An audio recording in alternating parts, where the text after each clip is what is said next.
जय श्री राधे कृष्ण। श्रीमद् भागवत अध्याय पहला। देवर्षि नारद की भक्ति से भेंट।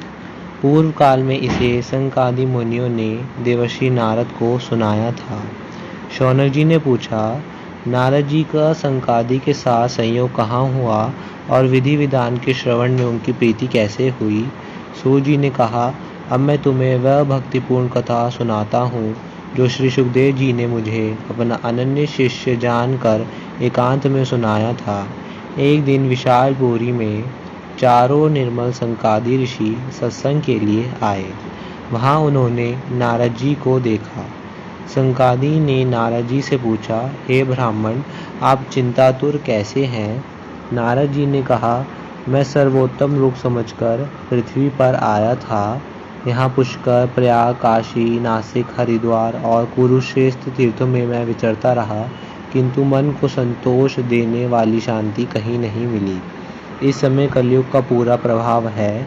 अब यहाँ सत्य, दया, तप, दान और शौच, बाहर भीतर की पवित्रता आदि कुछ भी नहीं है। बेचारे जीव अपना पेट पालने में लगे हुए हैं।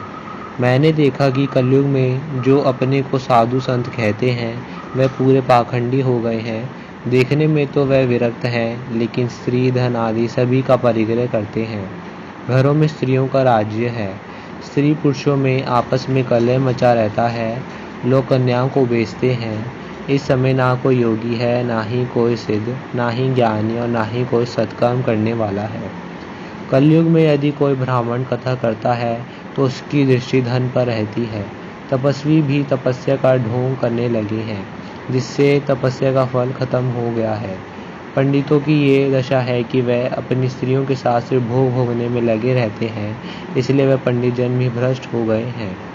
इस तरह कलयुग के दोष देखता हुआ मैं यमुना जी के तट पर पहुंचा, जहां श्री कृष्ण जी की अनेक लीलाएं हो चुकी हैं।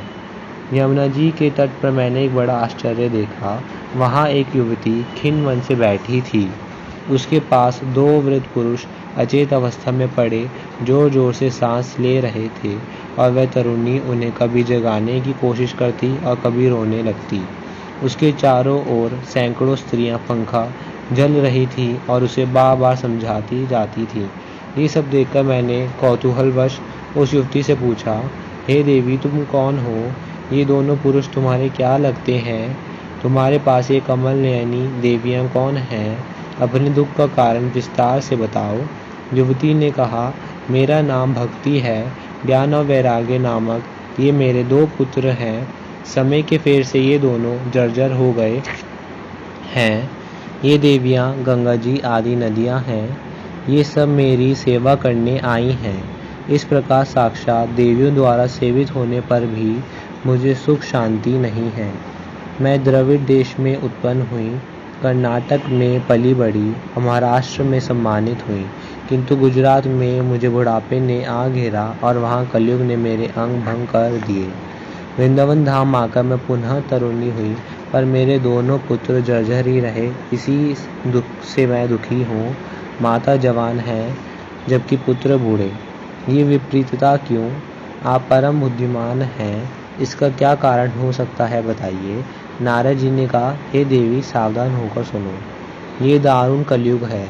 इस समय सदाचार, योग मार्ग और तप आदि सभी लुप्त हो गए हैं। लोग रिश्वतखोरी, बेईमानी और पैसे को ही सब कुछ समझने लगे हैं। ऐसे समय में जो अपना धैर्य बनाकर रखे वही ज्ञानी और पंडित है। विषय भोगों में फंसे अंधे जीवों से उपेक्षित तुम जर्जर हो रही थी। संयोगवश तुम वृंदावन धाम में आ गई, जहाँ भक्ति सर्वत्र नित्य कर रही है। इसी कारण तुम तरुणी हो गई, परंतु यहाँ ज्ञान और वैराग्य का कोई ग्राहक नहीं है, इसलिए इनका बुढ़ापा नहीं छूट रहा है। भक्ति ने कहा, राजा परीक्षित ने इस पापी कलयुग को क्यों रहने दिया? इसके आते ही सब वस्तुओं का सार चला गया है। करुणा में श्री हरि से भी ये अधर्म कैसे देखा जाता है? नारद जी, मेरा ही संदेह दूर कीजिए। आपके वचनों से मुझे बड़ी शांति मिली है। नारद जी ने कहा, राजा परीक्षित ने कलयुग का वध इसलिए नहीं किया क्योंकि जो फल तपस्या, योग और समाधि से भी नहीं मिलता, कलयुग में वही फल श्री हरि कीर्तन से सहज ही मिल जाता है। कलयुग केवल नाम आधारा। इसी एक गुण के कारण राजा परीक्षित ने उसे छोड़ दिया। इस समय पृथ्वी के सारे पदार्थ बीजहीन भूसी के समान हो गए हैं। ब्राह्मण केवल अन्न धन आदि के लोभवश घर घर जाकर भागवत कथा सुनाने लगे हैं, इसलिए कथा का सार चला गया है। तीर्थों में भी नाना प्रकार के अत्यंत घोर कर्म करने वाले नास्तिक पुरुष रहने लगे हैं। बगुला भक्त की तरह उनकी दृष्टि सिर्फ स्त्री धन भोग आदि पर रहती है, इसलिए तीर्थों का भी प्रभाव जाता रहा है।